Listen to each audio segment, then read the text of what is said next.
अस्सलामुअलैकुम स्टूडेंट्स, कैसे हैं आप सब। उम्मीद है आप सब खैरियत से होंगे। अल्लाह तबारक व तआला आपको अपने हिफ्ज़ व अमान में रखे, बहुत सारी कामयाबियों से हमकिनार करे और इल्म की दौलत से माला माल करे।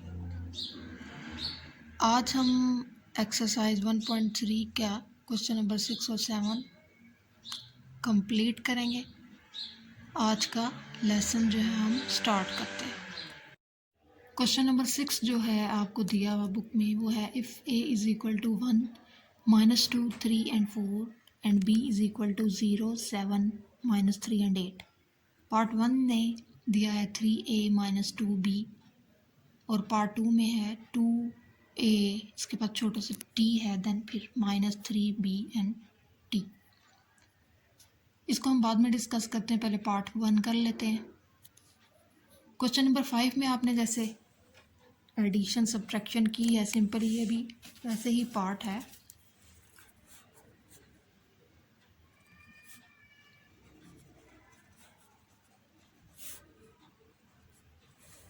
एक ही वैल्यू लिख लेंगे हम एक ही जगह।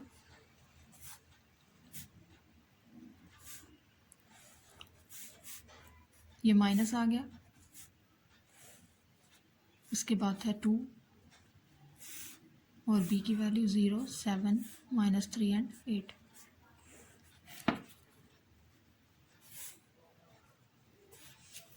इनको मल्टीप्लाई कर लेंगे हम पहले। 3 - 6 9 एंड 12, ये माइनस आ जाएगा, यहाँ पे 0 आ जाएगा, यहाँ पर 14। अब ये माइनस है और ये भी माइनस है। आपने इस बात का ध्यान रखना है कि ये 2 इनके साथ मल्टीप्लाई हो रहा है, ये माइनस मल्टीप्लाई नहीं हो रहा। अगर आप इसको भी मल्टीप्लाई करेंगे तो ये आपका आंसर गलत आ सकता है, इसमें मिस्टेक आ सकती है। 2 3 6 और -6 16।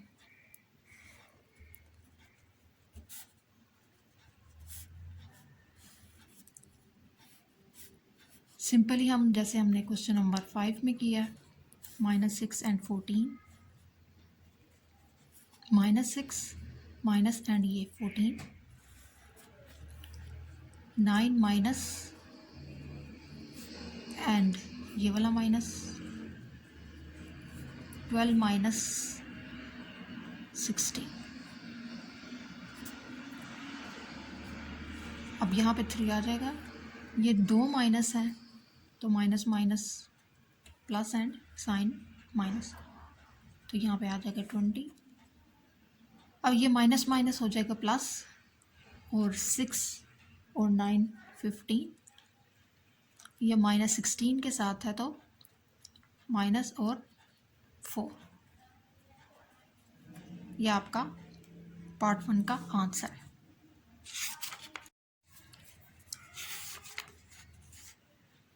पार्ट 2 है 2a t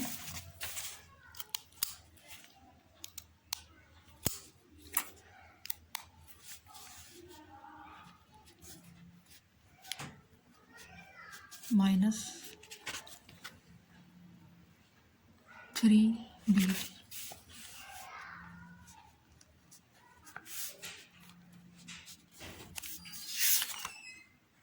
1 -2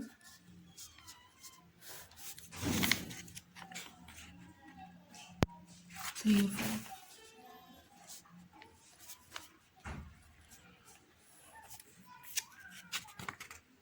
0 7 -3 और 8।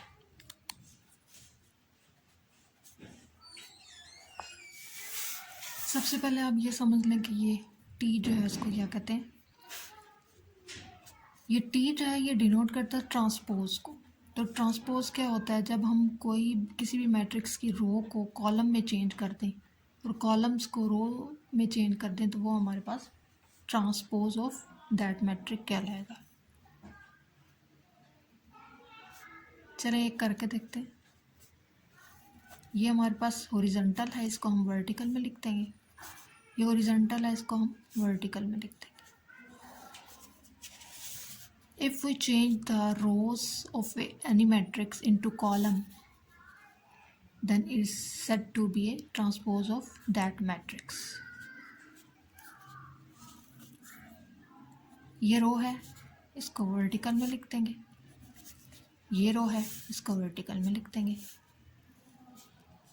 अब नेक्स्ट जो है वो हमें क्वेश्चन में है 2at - 3bt। इसका मतलब हमने 2 को जो है इस मैट्रिक्स के साथ मल्टीप्लाई करना है और 3 को इस मैट्रिक्स के साथ मल्टीप्लाई करना है। तो हम लिख लेते हैं 2,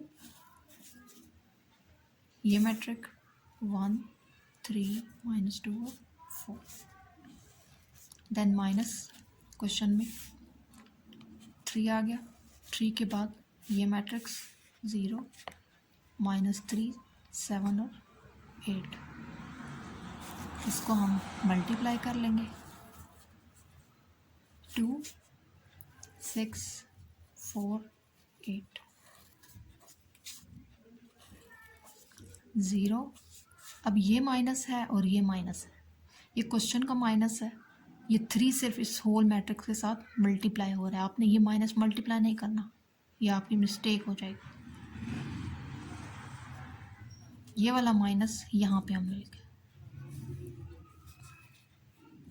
और यहाँ पर फिर आपने ध्यान रखना है कि ये माइनस मल्टीप्लाई नहीं करना।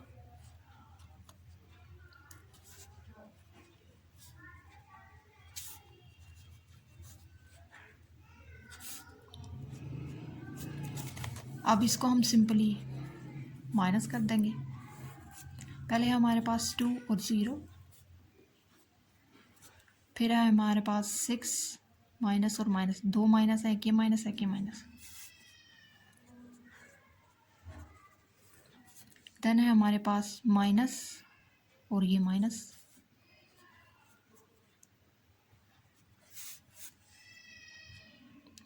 Eight minus 24।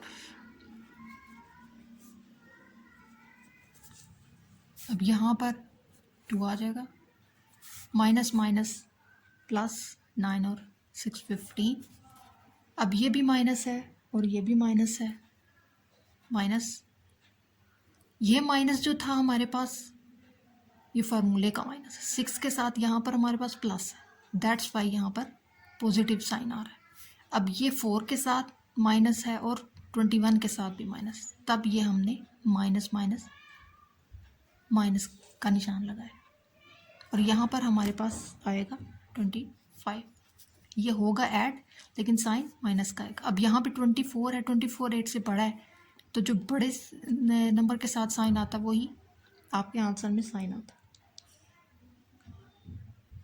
तो यहाँ पर 24 और 8 16। ये आपका जो है पार्ट 2 का जो है वो आंसर है। क्वेश्चन नंबर 3 जो है अब आपके पास 7 जो है, इफ 2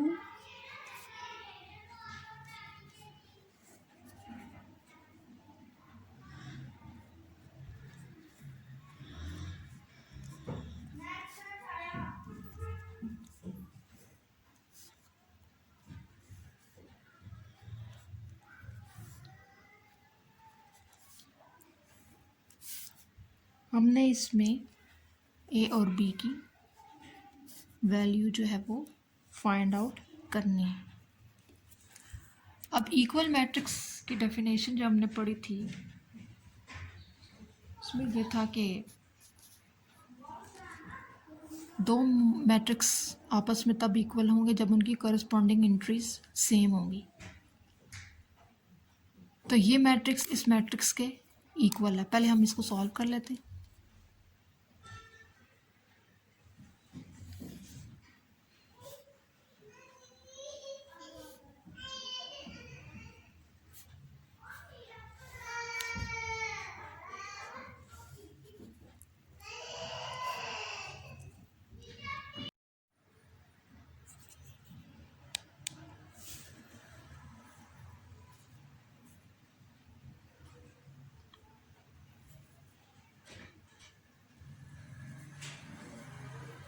पहले हम इसको सॉल्व कर लेंगे मल्टीप्लाई करके।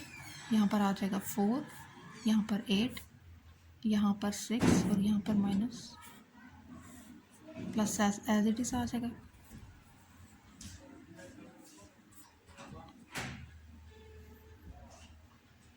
$24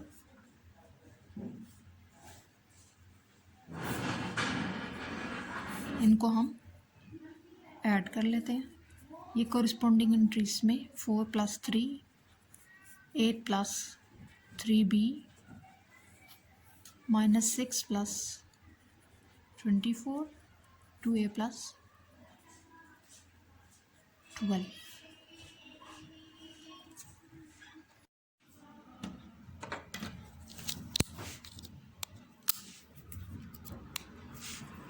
यहाँ पर आएगा हमारे पास 7, यहाँ पर 18, यहाँ पर है हमारे पास माइनस, और यहाँ से हम a और b की वैल्यू निकालेंगे। 7 और 18।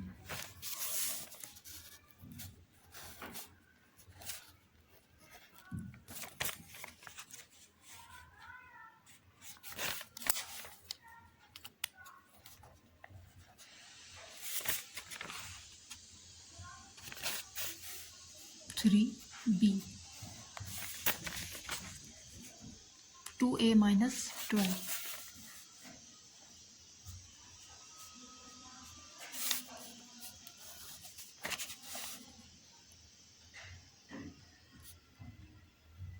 एक है हमारे पास 18,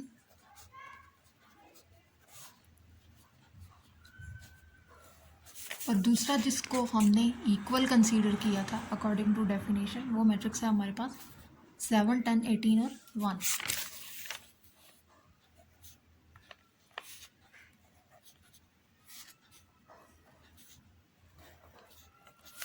अब 7 और 18 हमारे पास वैल्यू सेम है, और इसको हमने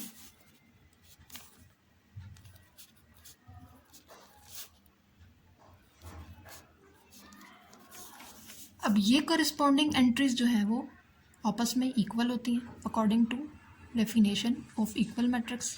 ये कॉरस्पॉन्डिंग एंट्री जो है वो इसकी इक्वल है, तो हम इसको ऐसे लिख सकते हैं। इसको हम इक्वेशन 1 का नाम दे देते हैं, इसको 2 का। इधर से हम वैल्यूज़ निकालेंगे ए और बी की।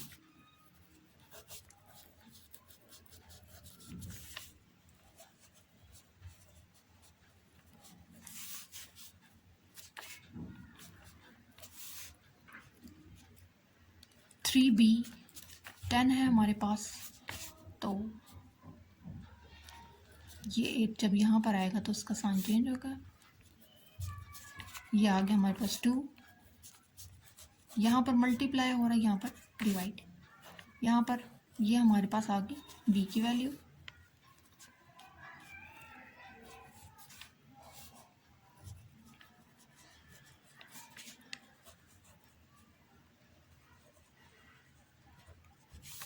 अब दूसरी इक्वेशन ले लेते हैं।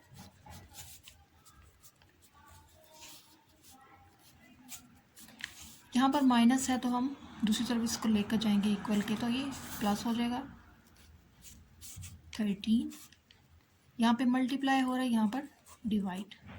ये दो वैल्यूज़ जो है ना आपकी वो आ गई। ए की वैल्यू हमारे पास 13/2, बी की वैल्यू हमारे पास 2/3। यहाँ पर आपका क्वेश्चन नंबर 7 जो है वो कंप्लीट हो जाता है। Thanks for watching. कोई बात समझ में ना आए आप कमेंट में पूछ सकते हैं। देखने का बहुत शुक्रिया। अल्लाह हाफ़िज़।